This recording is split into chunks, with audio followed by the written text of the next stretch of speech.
going to go over now how to do a limiting reactant problem. Right? Limiting reactant problems are a lot like all of the other dimensional analysis problems we've been doing with stoichiometry. We have to use a balanced chemical equation. We have a starting amount. We have an ending that we're looking for. The difference in this kind of problem is that we have two starting amounts. If you look in this problem, it says 27 grams of lead nitrate and 82 grams of sodium iodide.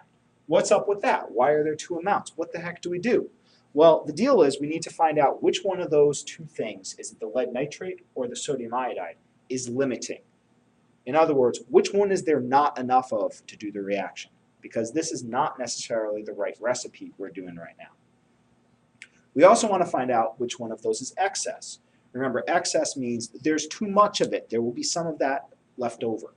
So what we have to do is we have to do the steps here to figure out which one of these is limiting and which one of them is excess. All right, once we do the steps, we can actually solve what the question is, which is how many grams of lead 2 iodide should I be able to form? All right, so even if it didn't say what is my limiting reactant, we would still need to figure it out because we would need to know which number was the right number to start the problem. All right, let's do the steps. Step number 1 says convert to moles. So we need to take both of those numbers and separately convert it to moles. So we've got 27 grams of lead nitrate and we got 82 grams of sodium iodide, NaI. Right. Over 1, over 1.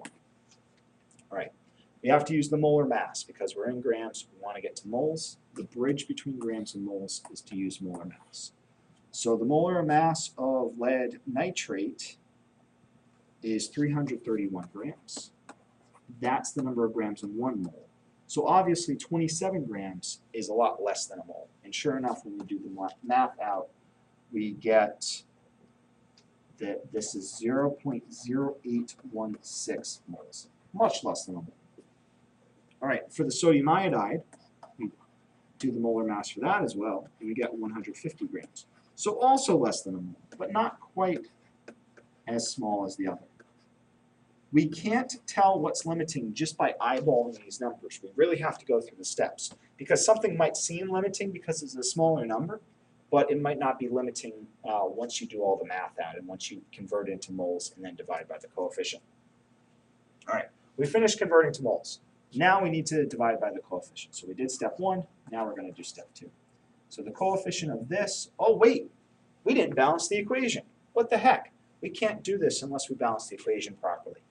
So sure enough, the equation's not balanced right now because there are 2 iodines on the product side, but only 1 on the reactant side. Let's put a 2 here to balance it. We've got to put a 2 here now to balance the sodium, and everything else clicks into place. There's 2 sodiums on both sides of the reaction, 2 iodines, 1 lead on both sides, and 2 nitrates on both sides of the reaction now. So that means when we divide this, we're dividing by 1 because there's only 1 lead nitrate. On the other hand, the sodium iodide, we're divided by 2.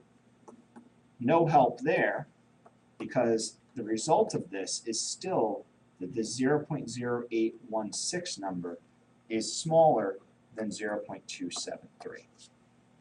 That means that lead nitrate, because it's a smaller number, is limiting. And that means that sodium iodide, because it's a bigger number, is excess.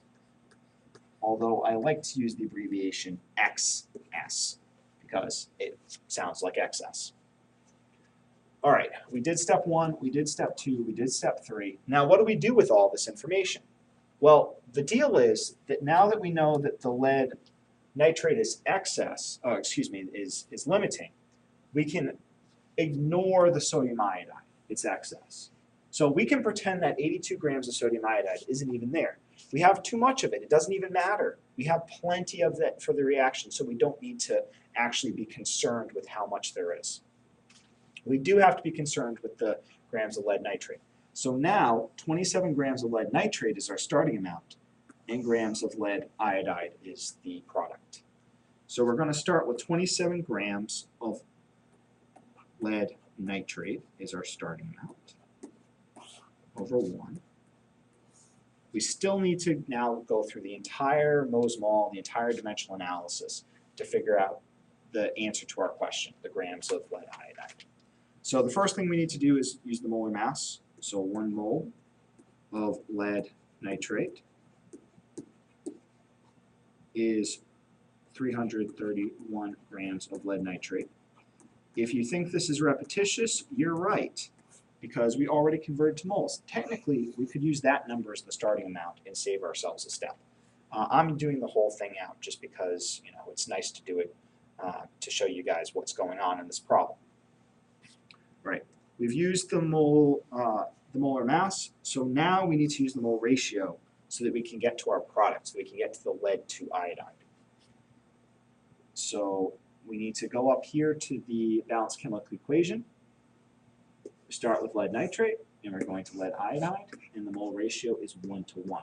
That means 1 mole of the lead nitrate makes 1 mole of the lead iodide. Finally, if we stopped here, we'd be in moles of lead iodide, but the question's asking us for grams. So we've got to go and use the molar mass, convert to grams. And so if I add up the molar mass of lead iodide, it's a really, really big number. It's 461 grams of lead iodide. And that's 1 mole of lead iodide. Remember, molar mass is the mass of 1 mole. If we do that entire problem out, we get that the answer is 38 grams of lead iodide. Okay, let's recap. We just figured out how much lead iodide can be made from 27 grams of lead nitrate. That's also the amount of lead iodide that could be, that reacts with the, excuse me, take that back. That's not the number that you would get if you started with the 82 grams of sodium iodide. You would get a bigger number if you started with this, but you can't make a bigger number. You don't have enough lead nitrate to make the bigger number. All right, so this is how we can do a limiting reactant problem.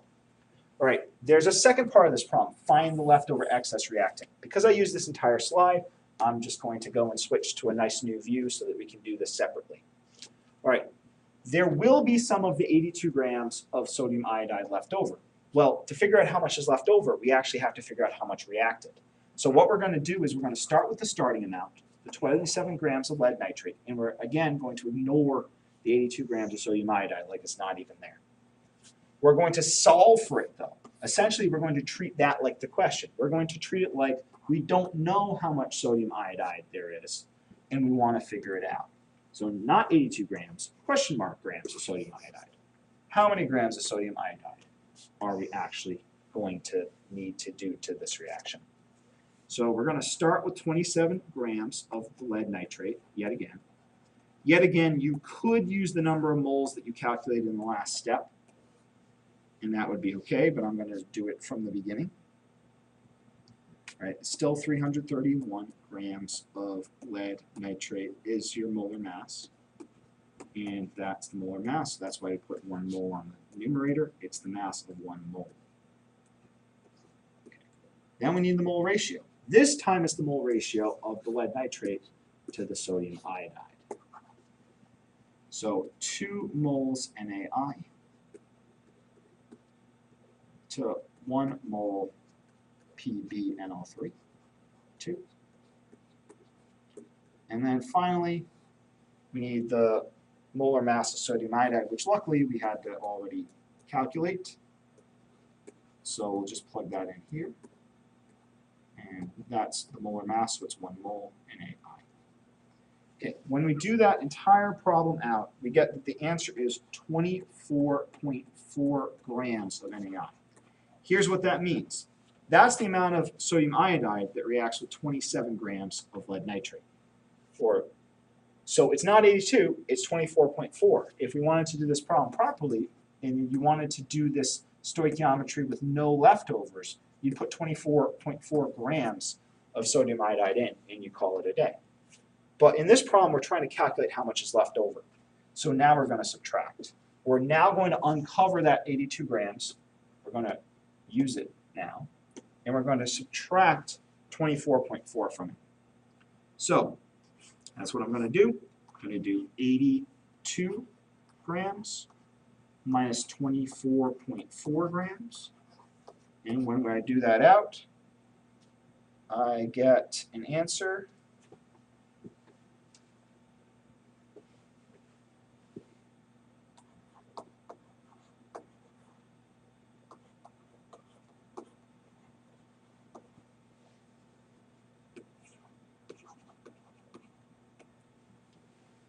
hope I did that math right. So there's 58 grams of NaI left over. All right, thank you for watching.